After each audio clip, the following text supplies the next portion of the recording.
Hello and welcome to Spread Book Joy. Today I want to talk to you about some of my favourite children's books.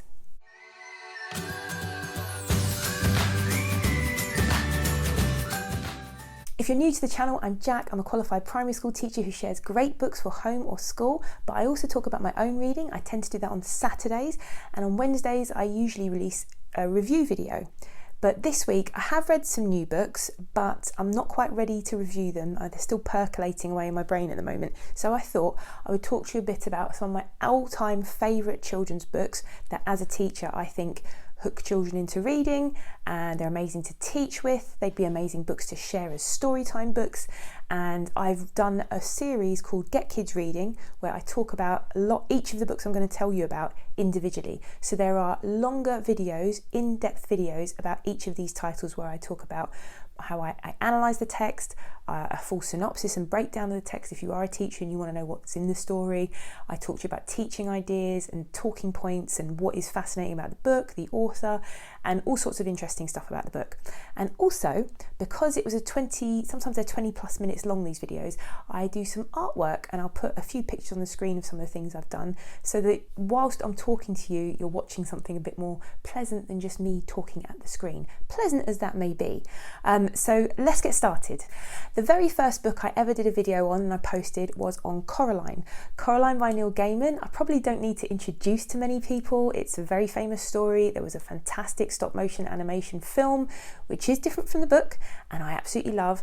And I actually prefer parts of the film to the book, to be quite honest, but I love Neil Gaiman's writing style. I do have some issues with the ending and the way the book works out in the end, but in terms of reading the book with children and having good talking and teaching points, this book is a masterclass in teaching suspense writing and how to hold an audience's attention. So children tend to love it. If you're not familiar with the story, and I think most people are, it's about a girl called Coraline who moves into a brand new house with her mum and dad, and in the house she discovers a door, a creepy little door, which when she opens up onto a brick wall, but later on discovers that door is a portal to another world. Classic children's trope, which is a classic for a reason. It's brilliant. Who doesn't love a door to another world story? But Coraline's door doesn't lead her anywhere magical and nice. It is magical, but it's not nice. It's very creepy. It's kind of another version of her house where there is another version of her mother and her father, and there's lots of horror and fantasy elements, and children just love a good scare. So one of the reasons I picked this to work with children on is, like I said, Neil Gaiman's writing. There's a particular passage that I always analyse with children, and in the video I explain how I do that, and we pick out the bits that are actually really effective in his writing and use them in our own writing. So I've got lots of ideas on that, plus a lot of free planning. If you're a teacher and you want any planning, go to watch that video and you'll get the link to the planning as well. But Coraline's just a great story, and I love the message behind it. The message is that being brave isn't about not being scared. It's about being scared but doing things anyway. So she's a brilliant heroine and it's a great story. Next up is another book that I love reading with children, and it's Louis Sacker's There's a Boy in the Girl's Bathroom. If you're familiar with his work, he wrote Holes, which was a Disney film with Shia LaBeouf. Great book as well to teach with. It's another favourite of mine for teaching, but this one has a particularly special place in my heart because I've used this book really successfully with older struggling readers. Sometimes these children might be called reluctant readers, and I really dislike that term because I don't think there's a child that is reluctant to read.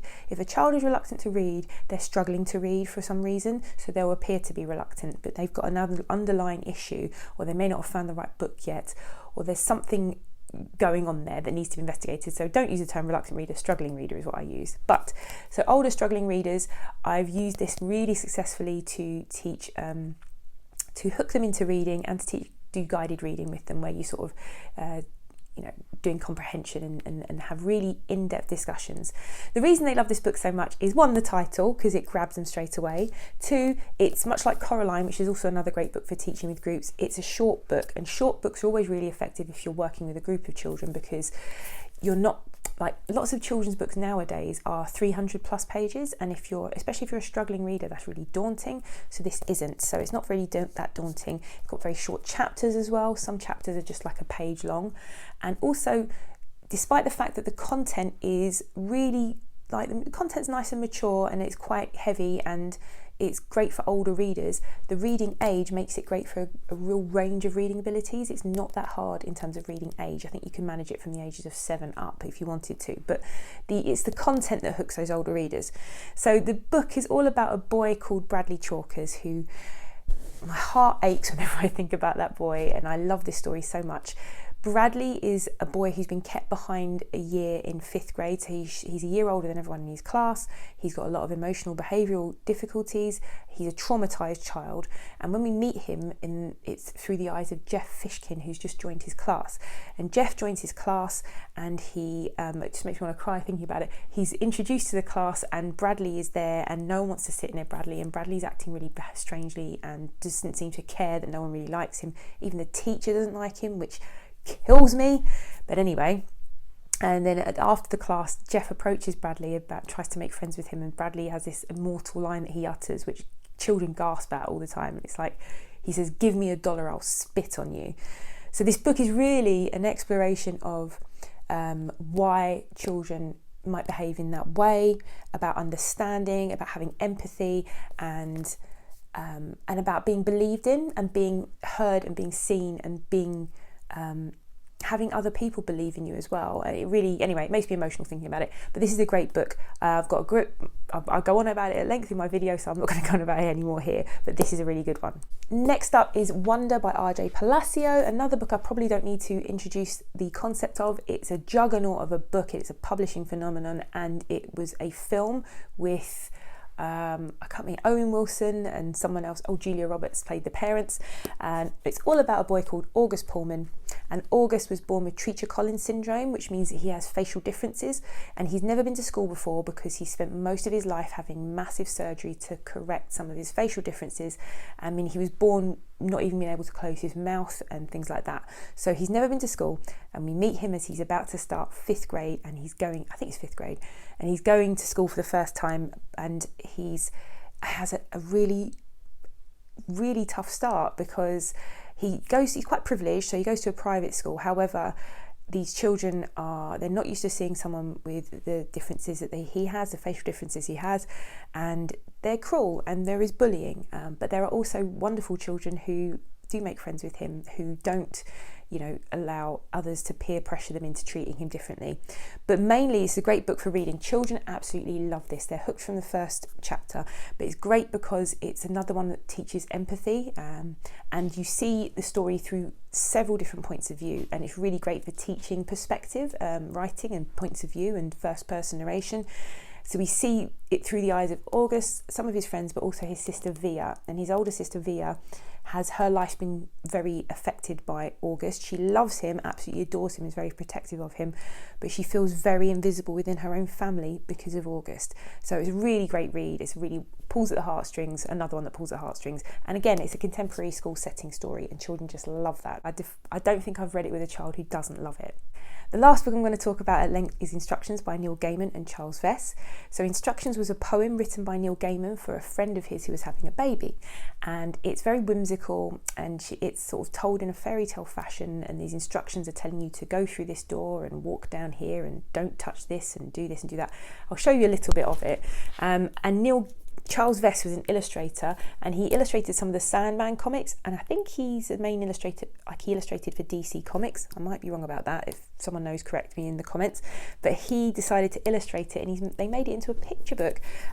So it's beautiful inside. Just show you some of the beautiful drawings. So Charles Vess kind of took these whimsical fairy tale like instructions, and he made these beautiful pictures, and it ends up being, it's a really impressive book. So you've got all these different things which are really open to interpretation, and that's the beauty of this book. So lots of people in the UK, I've seen them using it to teach 7-year-olds in year 2 how to write instructions, and yeah, it makes instruction writing, which is really boring, a bit more palatable. But it's really missing a trick with this book, because this book is all about interpretation and how you interpret it. So I've used it really successfully during my master's. I did a master's in education, and during that I did a module on creativity, and I decided to use Neil Gaiman's instructions to teach children about metaphor and allegory, and the discussions I've had with 10, 11-year-olds, really able readers,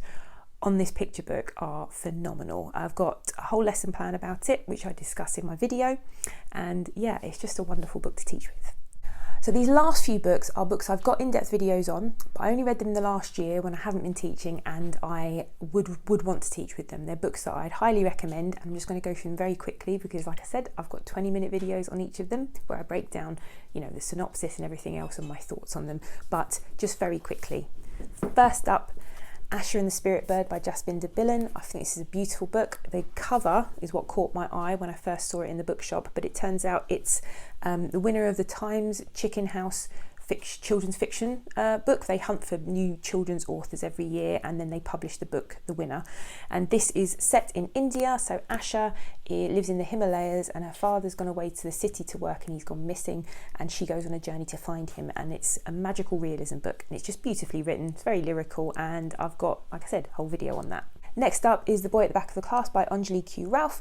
This is her debut book and she's written several now, and but this one is brilliant. It's all about a boy called Ahmed, and Ahmed is a Syrian refugee who joins a school in London. It's told through the eyes of one of his classmates who sees Ahmed at the back of the class and thinks this boy looks really sad, and I want to cheer him up and make friends with him, and wonders why his family aren't around and things like that. And as his story emerges, we find out what it's taken for him to get here to the UK and what he's lost, and it's heartbreaking and it doesn't shy away from the harsh realities, but it is done with humour and it's really effectively done, and it's just a lovely book.